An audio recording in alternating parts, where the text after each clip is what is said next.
त्यावेळी खूप मला अपॉर्च्युनिटी की त्या वार्डात 3 नगरसेवकांचा मिळून एक वॉर्ड झाला होता. कुठलेही कामं नव्हते, पेंडिंग कामं खूप होते. 2010 पासूनचा एक विषय होता इस्लामपूर नाला, तर तो मी बनवला जेणेकरून तिथल्या विभागातल्या पाण्याची समस्या येईल.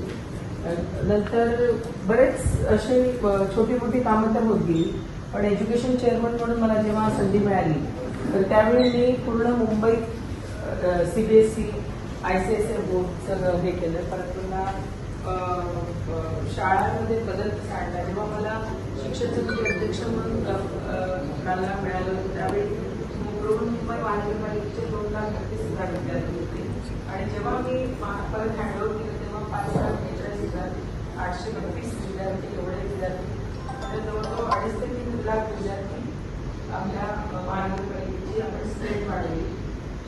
बरेच उपक्रम केले. इंटरनेट लॅबसाठी आपण मुलांना शिक्षण देता गेलं. ते स्लम एरियातले होते त्यांना आपण व्यावसायिक पण शिक्षण दिलं पाहिजे. तुम्ही जे आई वडील खूप गरीब आहेत ते मुलांना प्राथमिक शिक्षण नाही देते तर अशा मुलांना स्वतःच्या काळात मुंबईला काम करू शकतो.